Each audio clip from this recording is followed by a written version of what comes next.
Good morning. সবাই ভালো আছো তো? হ্যাঁ, আমিও ভালো আছি।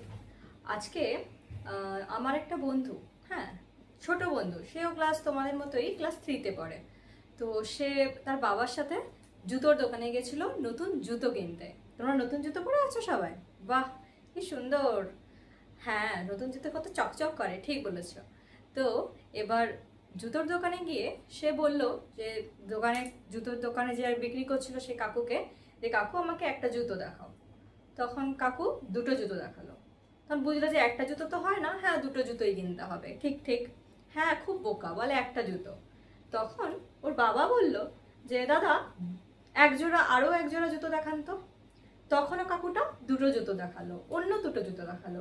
তখন সে ভাবলো, আমার বন্ধুটা, যে একটা বললাম জুতো তো একটা জুতো হয় না, দুটো জুতো দেখালো। আবার বাবা এক জোড়া বললো, তখনও দুটো জুতো দেখালো। তখন সে বুঝলো যে এক জোড়া মানে দুটো জুতো, তার মানে। তখন জুতো কিনলো, সুন্দর একটা জুতো পছন্দ করে দুটো। তারপরে বাবাকে বললো বাবা মোজাও কিনবো। তখন আমার বন্ধুটা সেই কাকুকে বললো যে কাকু, আমাকে তাহলে এক জোড়া মোজা দিন। তখন আবার দুটো মোজা দিল, দু পায়ের জন্য দুটো মোজা। তখন ও বুঝতে পারলো যে এক জোড়া মানে দুটো বোঝায়। দুটো বোঝায়, তাহলে এক জোড়া মানে দুটো, তাই তো? আচ্ছা, তাহলে আজকে তারিখটা কত? 8/26। আর তোমরা কোন ক্লাসে পড়ো?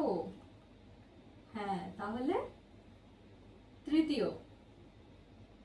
আর এটা আমাদের কোন ক্লাস চলছে? বিষয় গণিত। ঠিক ঠিক ঠিক, আমরা গণিত বই পড়ছি, আমার গণিত।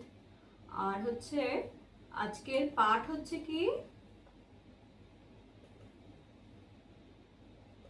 জোড় আর বিজোড়। ঠিক আছে, তাহলে আমরা জোড়টা বুঝলাম কি, তাই তো? তারপরে কি হলো, আমার বন্ধুটা সে এবার বাবার সাথে রাস্তায় এগোচ্ছে। এগোতে এগোতে দেখছে যে কলা বিক্রি হচ্ছে। তখন সে বাবাকে বলল বাবা, 2 জোড়া কলা খাবো। তখন বাবা বলল তাহলে 2 জোড়া কলা মানে কটা কলা হয়? তখন বলল তোমরা বলো কটা হয়। ঠিক বলেছো, তাহলে দেখো তোমরাও শিখে গেলে। তাহলে 2 জোড়া মানে 4টে, তাই তো? তাহলে এটা আমরা কিভাবে পাচ্ছি? এক জোড়া মানে দুটো, তাহলে 2 জোড়া মানে 4টে, দুই দুই করে আমরা দল গঠন করছি। তাহলে এরকম হলো। তখন তার বাবা জিজ্ঞেস করলো 8টা কলা পেতে হলে তোমাকে কটা জোড়া বলতে হবে? তখন আবার রমান ভাবছে যে কি হবে কি হবে। তোমরা বলো তো কি হবে? কে বললো? বাহ, তুমি বলেছো, ঠিক বলেছো। হ্যাঁ, 8টা মানে তাহলে আরো 4টে ধরো, তাহলে 4 জোড়া হয়ে যাবে। তাহলে আমরা একটা দুটো তিনটে চারটে, 4টে দল পেলাম, মানে 4টে জোড়া জোড়া পেলাম। দুটো দুটো মানে এক জোড়া, তাই তো? একটা দুটো তিনটে চারটে, 4টে জোড়া মানে 8টা। তাহলে আমরা কিভাবে পাচ্ছি যে এই যে 8টা বক্স মানে 4টে জোড়া, সেটা আমরা কিভাবে পাচ্ছি? সেটা আমরা ভাগ করে পাচ্ছি। তাহলে 8টা মানে হচ্ছে 4 জোড়া। তাহলে আমরা কিভাবে পাচ্ছি যে 4টে জোড়া পাচ্ছি? তাহলে 8কে কত দিয়ে ভাগ করলে আমরা তাহলে জোড়া পাবো?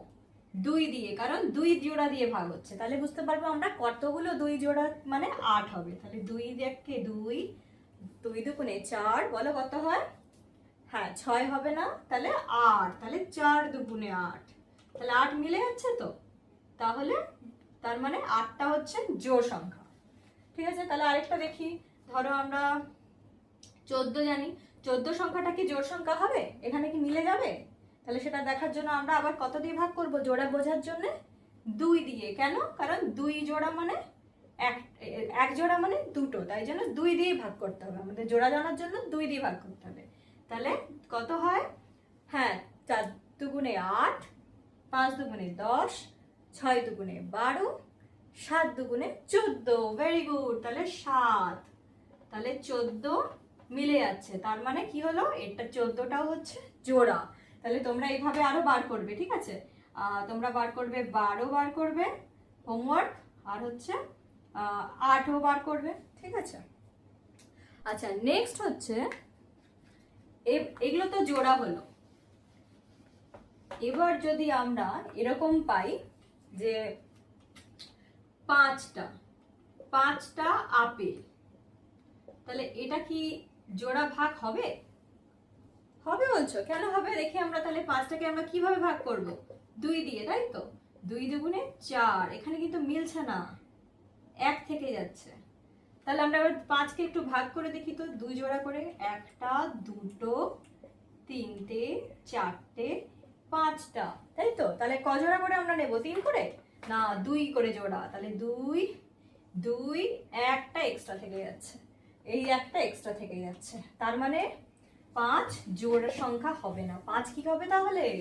জোড়ের অপোজিট বিজোড়। আমরা তাহলে বিজোড় শিখে গেলাম, তাই তো? তার মানে আমাদের যদি 5টা ফল লাগে তাহলে কিন্তু আমরা বলতে পারবো না জোড়া, আমাদেরকে বলতে হবে 5টা ফল নেবো কাকু। কি বলতে হবে? 5টা ফল। আর যদি 4টা ফল নিতে চাই তাহলে আমরা বলতে পারি 2 জোড়া ফল নেবো কাকু। তাহলে আমরা কিভাবে বার করছি? 2 দিয়ে যখন কোনো সংখ্যা ভাগ হয়ে যাচ্ছে এবং মিলে যাচ্ছে, মানে কোনো সংখ্যা থাকছে না, তখন সেটা জোড় হয়ে যাবে। আর 2 দিয়ে যদি কোনো সংখ্যা দেখছি সেটা মিলে যাচ্ছে না, মানে শেষ থেকে যাচ্ছে, এক্সট্রা থেকে যাচ্ছে, বা 2 2 করে জোড়া করলে এক্সট্রা থেকে যাচ্ছে, তখন সেটা বিজোড় হয়ে যাবে। এবার ধরো 7, 1টা, 2টো, 3টে, 4টে, 5টা, 6টা, 7টা। তাহলে 2 2 করে ভাগ করে দেখি হয় কিনা। তোমরা আগে খাতায় করো তো। করেছো? হ্যাঁ। তাহলে কত হচ্ছে? 7 দিয়ে কত হবে? হ্যাঁ, 3 দিয়ে 6, আবার 1 বাকি থেকে যাচ্ছে। তাহলে আমরা দেখি এখানে 1 বাকি থাকে কিনা। 2টো, 2টো, 2টো, 1 বাকি থেকে যাচ্ছে। তাহলে 7টা কি জোড় না বিজোড়? বিজোড়। তাহলে আজকে আমরা কি শিখলাম? জোড় আর বিজোড় কিভাবে আমরা বুঝতে পারবো, তাই তো? তাহলে আজকে ক্লাসটা ভালো লেগেছে? Very good. আজকে ক্লাস এই পর্যন্তই। ভালো থাকবে। Thank you.